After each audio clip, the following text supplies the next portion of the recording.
안녕하세요. 5박 4일 문화예술교육 이야기 7회를 녹음하도록 하겠습니다.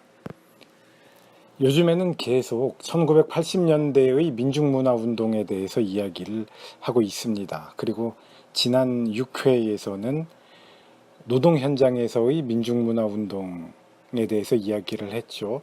노동자들이 집회에서 민중문화운동이 어떻게 알 수 없는 힘을 발휘하였는가라는 이야기를 잠깐 했습니다. 이번 회에서는 지난번에 이미 이야기한 적이 있었던 장르 확산론 혹은 장르 통합론에 대해서 1980년대의 장르 확산, 장르 통합의 움직임에 대해서 다시 한번 좀 말씀을 드리려고 합니다. 1980년대의 민중문화 운동에서 추구했던 것은 민중이 주체가 되고 민중적인 형식, 민중적인 내용을 시도하는 예술적인 활동, 그런 것들이었습니다. 그러면서 민중의 미의식과 표현 역량을 반영하고 기성의 예술 장르들은 경계가 재조정되고 새로운 형식들이 창작이 되고 하는 경향이 1980년대에는 주목할 만하게 나타났죠. 평론가 최광석은 이런 현상의 특징을 결합 또는 상호 침투를 통한 새로운 전진이라고 표현하였습니다. 제가 방금 말씀드린 이 표현은 최광석 전집에 나와 있는 글, 찢김의 문화에서 만남의 문화로라는 제목의 글에서 인용한 것입니다. 1980년대에는 특히 문학의 경우에는 비전문 문인들, 기성 작가들이 아닌 아마추어라고 할 수 있는 작가들에 의한 문학 창작이 활발했습니다. 그래서 자기들의 실천, 민중운동의 실천에 기반한 실천문학 혹은 또 자신들의 노동 일상에 기반한 노동문학, 생활문학, 이런 것들의 창작이 활발했습니다.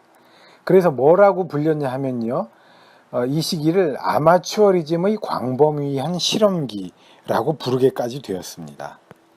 그리고 여러 가지 다양한 문학적 장르들이 개발되었는데요.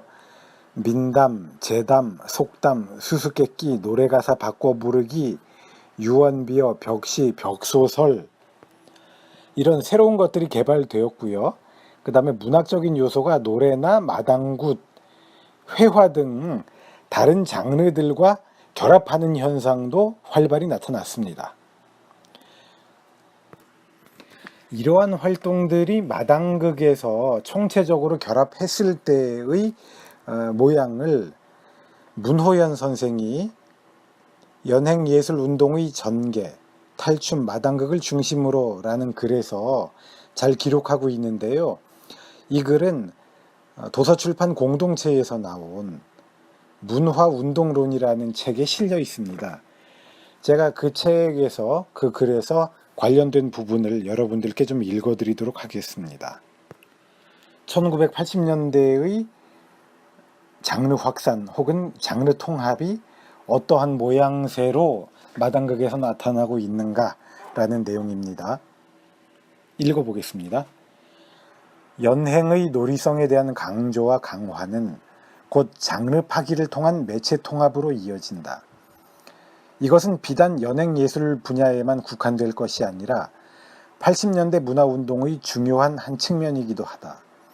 즉, 문학, 연극, 탈춤, 노래, 풍물, 미술, 영상, 무용 등 장르적 울타리를 과감하게 변형 또는 파기시키고 장르와 장르 간의 상호 침투와 넘나듦을 시도함으로써 매체들을 유기적으로 통합시켜 나가려는 움직임이 활발하게 진행되고 있는 것이다. 문학과 연행 매체와의 만남은 시와 노래의 결합을 겨냥하는 노랫말 운동이나 시, 노래, 놀이의 결합을 시도하는 시놀이, 미술에서는 탈놀이 등을 통하여 연행 매체와의 통합이 시도되고 있을 뿐 아니라 연행 매체 상호 간에는 농악의 진법을 이용한 노래놀이, 전통 민요와 굿의 통일을 시도하고 있는 민요굿, 전통굿의 각 거리에 오늘의 소재와 표현 수단을 담은 굿놀이, 시, 노래, 마당굿의 결합을 시도하는 시놀이 등의 실천적 작업이 진행되고 있다. 네, 이런 모양의 것들이 1980년대에는 장르 통합이나 장르 확산으로 불렸습니다. 어떻습니까? 오늘의 융합 혹은 통합을 연상시키지 않나요? 오늘의 융합이나 통합 등은 서구에서 들어온 새로운 개념입니다. 그렇기는 하지만 그 개념들이 우리의 현재의 실천에 쉽게 뿌리를 내리게 되고 쉽게 연구가 되고 쉽게 자리를 잡게 되는 그러한 현상의 이면에는 우리가 이미 옛날부터 1980년대부터 토착적이고 자생적인 통합을 시도하고 있었고 노력하고 있었고 상당히 실현하고 있었고, 그래서 그러한 분위기가 오늘날의 융합이나 통섭의 분위기에도 상당히 큰 영향을 주고 있었다라고 보아야 하지 않겠는가라고 저는 생각합니다. 사실 지금 문화예술 교육에 종사하고 있는 분들 중에서 그분들 중에서는 자기가 1980년대의 민중문화운동의 세례를 받았다 혹은 이미 그때부터 민중문화운동에 발을 담그고 있었다라고 말을 하는 분들도 계십니다. 오늘날 우리의 문화예술교육 운동의 실천은 제가 볼 때는 그렇습니다. 좀 더 젊은 사람들의 입장에서는 그것을 느끼지 못할지 모르겠지만 실천의 많은 모습들이 상당히 1980년대의 민중문화운동의 것들을 닮아 있습니다. 알게 모르게 1980년대 민중문화운동의 유산이 우리에게 발전적으로 계승되고 있다고 보아야 하겠죠. 이번 회는 여기까지만.